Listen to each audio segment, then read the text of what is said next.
You were born the same day as the prince, same city, same sky, but you served very different purposes. He was draped in linen and gold. You were marked with ink and iron. His birth was celebrated with festivals. Yours was recorded in a ledger next to the livestock count. Your mother tried to hold you just once before they took you to the palace. This is your life as a pleasure slave in ancient Egypt, a life where your body was never your own, where every moment existed for someone else's gratification, and where freedom was a word you heard but never tasted. You exist in a world that doesn't question your bondage.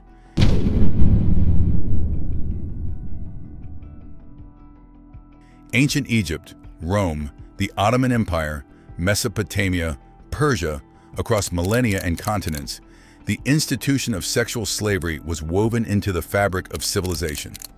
You're not an anomaly. You're a system. In Egypt's New Kingdom, pharaohs kept harems of hundreds. In Rome, slave dealers specialized in beautiful bodies for wealthy households. In Constantinople, the imperial harem held thousands of enslaved women and boys. The law didn't protect you, it protected their right to own you. You're categorized differently than field slaves or household servants. Your value isn't in your strength or skill, it's in your youth, your appearance, your compliance. Roman legal texts describe you as instrumentum vocale, a talking tool. Egyptian records list you among luxury goods, fine wines, exotic animals, pleasure slaves. You're property that breathes, an object that feels pain but whose pain doesn't matter. The numbers are staggering. In ancient Rome, perhaps 1 in 3 people was enslaved. Many served sexual functions. In the Ottoman Empire, the slave trade funneled tens of thousands annually into imperial and aristocratic households. You're one among countless, and yet you're utterly alone.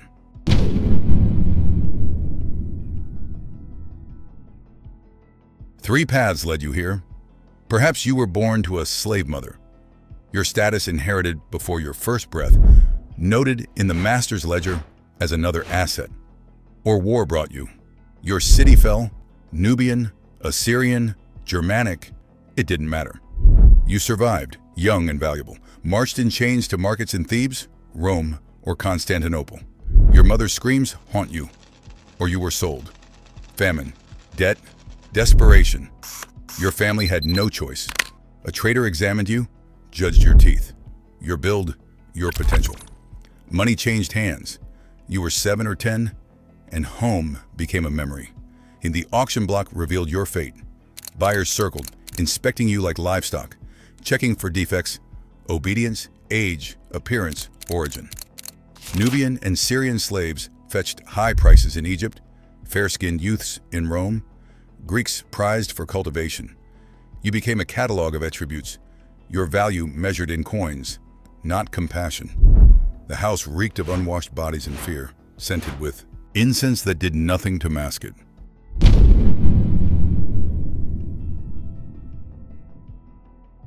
You exist for sexual gratification. Unlike other slaves who cooked, cleaned, or labored in the fields, your body was the product. Your owner bought you for this alone. And across Egypt, Rome, and the Ottoman Empire, your consent was irrelevant, an idea that didn't apply to you. In the Egyptian harem, you served the pharaoh or lesser officials, visiting dignitaries, whoever the administrator assigned. In Rome, you belonged to the master, but could be loaned to guests. Your body was currency, entertainment, and tribute. The reality was brutal. Disease ran rampant, untreatable, unstoppable. You watched others waste away, sores covering their skin, fever consuming them, knowing your turn would come. Some owners discarded you when novelty faded, others obsessed, their control cloaked as care.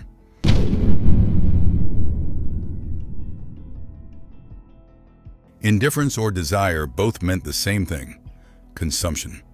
If you were acquired young, your training started immediately. Not education, conditioning. You learned submission before you learned to read. Older slaves taught you how to move, how to smile, how to suppress every natural instinct for autonomy or refusal. Beatings corrected disobedience. Starvation corrected resistance. Isolation corrected hope. You learned your owner's preferences, their moods, their signals. You learned to anticipate demands before they were spoken. You learned that showing pain or reluctance resulted in worse pain. You learned to make your face blank, your mind somewhere else, your body a thing that responded while you floated above it, watching from a distance. In some households, eunuch overseers managed the training. In others, older pleasure slaves passed down survival techniques, which herbs might prevent pregnancy, how to endure pain, how to make yourself valuable enough to keep, but not so preferred that other slaves poisoned you out of jealousy. You learned languages: Egyptian, Greek, Latin, Turkish, whatever made you more useful. You learned music and dance not for art's sake, but as prelude to your primary function. Every skill you acquired was ultimately in service of making yourself a more appealing object for consumption. The psychological conditioning was perhaps more thorough than the physical. You internalized the belief that this was inevitable, natural, your proper place. Stockholm Syndrome wasn't a term yet, but the phenomenon was ancient. Some days you almost forgot there was ever another way to exist. Almost.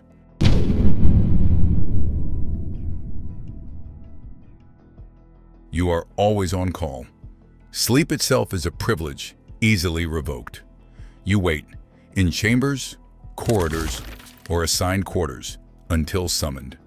Sometimes hours pass, sometimes days. The uncertainty is a torture of its own. When the summons comes, you go immediately. Hesitation earns punishment. Refusal is impossible. It doesn't exist in your vocabulary. Sick, injured, grieving, it doesn't matter. Your body and emotions are irrelevant to your function. Some days leave no visible scars, others carve deep wounds. Infections linger, injuries fester, chronic pain becomes a constant landscape. You share quarters with dozens or hundreds in imperial households. There is no privacy, no dignity. You know each other's suffering intimately, powerless to intervene. Sometimes desperate bonds form. Sometimes jealousy and competition destroy even that small comfort. Hierarchy among slaves is vicious. Those favored long gain minor privileges. Better sleeping spots, occasional gifts, slightly less supervision. New arrivals face the worst. Dangerous tasks, violent owners, minimal protection from disease. Your diet is enough to keep you alive and maintain appearance. Better than field slaves, worse than free servants. Palace physicians examine you, not for your health, but to protect the owner's investment.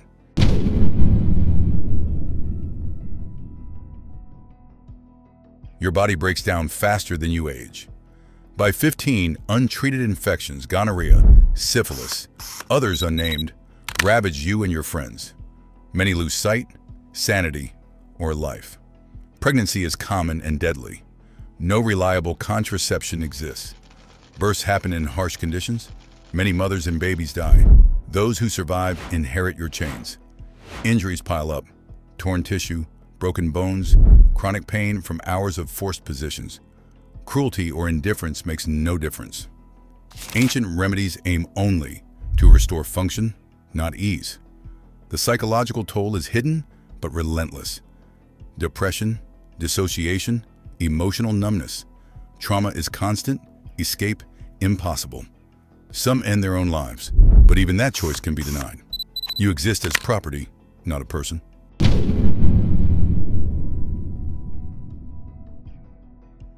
Your worth was calculated by youth and beauty. By your mid-20s, you were considered past prime. By 30, you were nearly worthless in your designated role. The same owners who paid premium prices for you at 12 would discard you at 30 without thought. What happened to aging pleasure slaves? Some households reassigned you to menial labor, cleaning, cooking, the work you'd been considered too valuable for in youth. Now you scrubbed floors beside field slaves. Your special status evaporated. Others sold you at drastically reduced prices to brothels or lower-class owners. The conditions deteriorated with each transfer down the social ladder. Many were simply abandoned, thrown into the streets of Thebes, Rome, or Constantinople with nothing. No money, no skills beyond sexual service, no legal personhood. Some became prostitutes by necessity, the only trade you knew. Others begged. Most died quickly from disease, starvation, or violence. The city had no place for used-up slaves.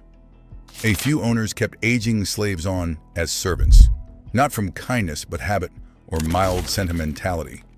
You became invisible, tending to new young slaves who were now what you once were.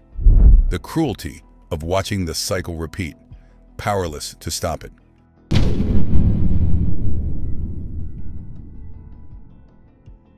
You were marked. In Egypt, sometimes tattooed. In Rome, often branded.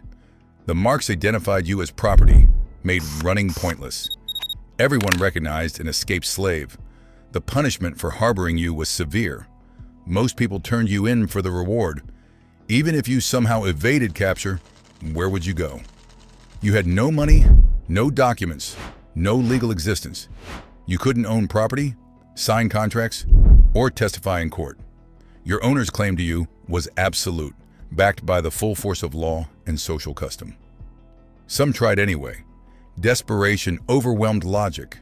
The punishment for attempted escape was horrific. Public torture as deterrent to others. Mutilation to make you less likely to try again.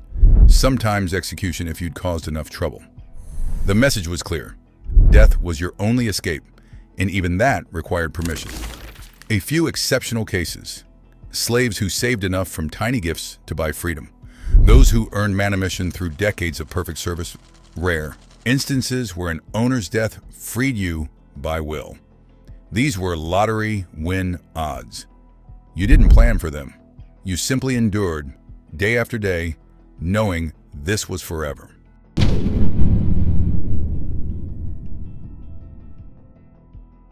History sometimes confuses you with concubines, but the distinction mattered enormously. Concubines had status, lower than wives, yes, but still semi-legitimate. Their children might inherit property, gain recognition. They could sometimes own possessions, had certain legal protections, could potentially marry if released. You had none of this.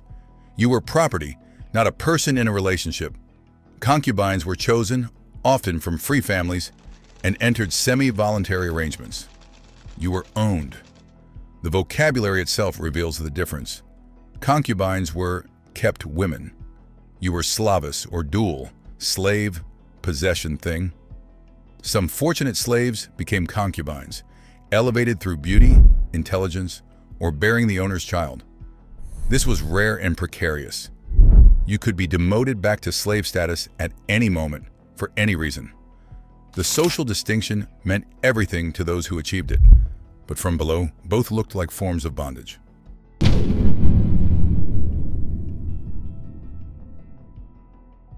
Most pleasure slaves didn't live long. Disease claimed many by their 20s. The sexually transmitted infections, complications from repeated pregnancies and abortions, the general weakening from malnutrition and stress. Your immune system, constantly assaulted, eventually failed. Others died from violence, beatings that went too far, murder by jealous owners or spouses, assassination by rivals in complex household politics. Your death would be noted in household records. Slave number 47 deceased, age 23, cause, fever. Then you'd be replaced. If you survived to be discarded, the streets or brothels usually finished what the palace started. Few pleasure slaves lived past 40. Your body, used up and discarded, ended in unmarked graves or mass burial pits archaeologists sometimes uncover. Bodies showing signs of malnutrition, disease, trauma. The rare few who gained freedom faced a world unprepared for them. You had no family, no social network, no marketable skills beyond sexual service. Most freed pleasure slaves remained desperately poor, dying in obscurity.